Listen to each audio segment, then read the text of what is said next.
Hola, chicas et chicos. Il y a 28 jours, nous avons quitté la Guyane pour la Colombie. Nous avons d'abord passé 5 jours à Bogota, que nous avons pu contempler dans son ensemble depuis le Mont Serraté.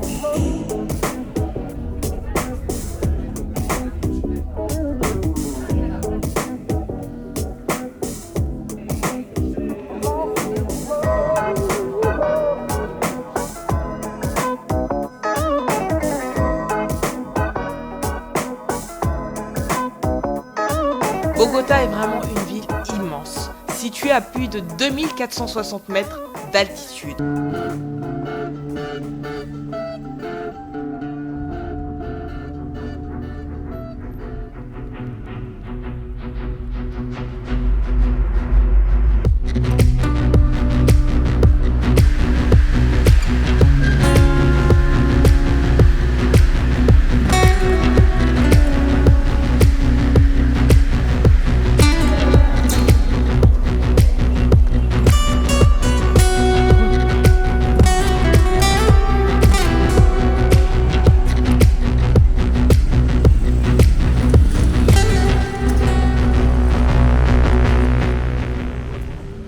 Le 14 mars, nous étions dans le bus pour Santa Marta.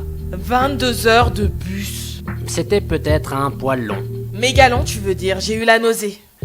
T'as complètement vomi, ouais. Ok, donc on dit tout apparemment. Normalement, ce trajet en bus était censé nous permettre de découvrir une grande partie du paysage colombien. Ouais, enfin c'était le plan que la pluie est venue contrecarrer. C'est un peu triste de pas voir l'extérieur quand il fait 22 heures de bus pour voir l'extérieur.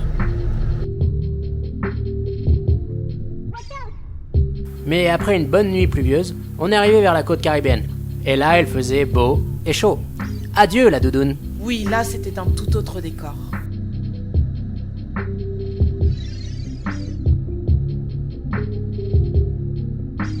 Quand le bus s'arrête, des vendeurs ambulants montent à bord et proposent tout un tas de boissons et de plats locaux.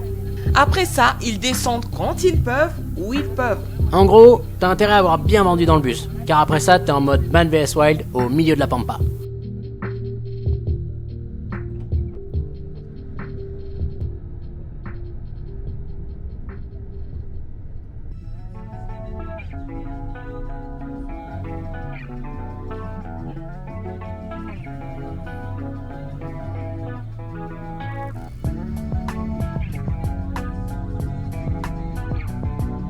Une fois à Santa Marta, on a directement pris un taxi pour rejoindre notre Airbnb du côté de Taganga. On était vraiment bien posés dans ce petit coin de paradis.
Après une pause à Taganga, on a retrouvé Edwin, notre taxi, pour qu'il nous rapproche de Rio Rancho et donc de notre premier volontariat.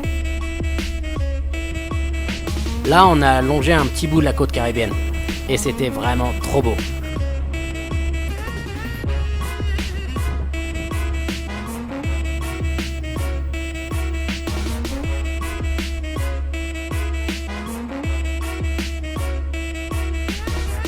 Des rivières, des petits bleds typiques, encore des rivières, des coins sympas, la mer. Ensuite, on a mangé un morceau avec Edwin, dans un petit resto en attendant notre prochain transport. Notre étape finale est un peu paumée au milieu de nulle part, alors pour s'y rendre, il faut d'abord prendre un taxi-moto.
Après 40 minutes de tabassage de fion, on ne pouvait pas aller plus loin en moto. Alors le gars nous a vaguement expliqué comment traverser la forêt et la rivière pour aller chez notre hôte.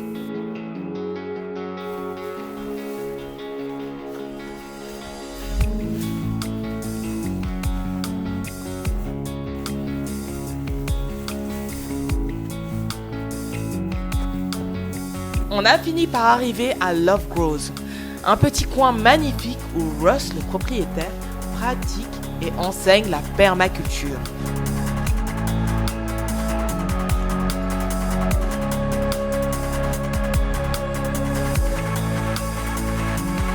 Nous y sommes depuis un peu plus d'une semaine. Chaque jour, c'est yoga, ensuite petit-déj et on commence à bosser. On travaille généralement 3 heures le matin.